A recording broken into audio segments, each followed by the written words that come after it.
हालामा सिंधियाना news network के reporter Ejaz बुघियो मूजिब बुघिया महिला बिछा में गैस की मुसलसल हथरादू बंदिश खिलाफ महल वासिन पारा तंबूरा चौक ते सख्त नारेबाज़ी ऐं एहतजाजी मुज़ाहिरो कयो वियो।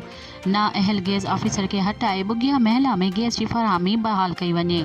ज़वार मंजूर मल्हा, एजाज अबड़ो, मोहसन अंसारी, हुबदार मल्हा ऐं ॿियनि जी अॻवाणी में बिछा जे मुख चौराहे तंबूरा चौक ते एहतजाजी मुज़ाहिरो कयो वियो। इन मौक़े ते मुज़ाहिरीन मीडिया सां ॻाल्हाईंदे चयो त बुघिया महिला बिछा में मुसलसल 1 साल खां सुई गैस जो हथरादो बंदिश करे रहवासियुनि खे परेशान कयो पियो वञे।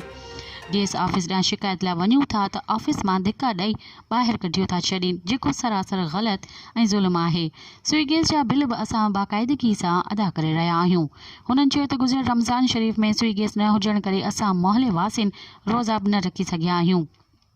गैस ऑफिसर बाअसर हुजण करे धमकियूं पिणु ॾेई रहियो आहे। हुननि आला अख़्तियारनि खां नोटिस वठण जो मुतालबो कयो आहे त जल्द खां जल्द बुघिया महले में गैस जी फरहामी बहाल कई वञे। ॿी सूरत में नेशनल हाईवे ते धरणो हणी रोड ब्लॉक कयो वेंदो।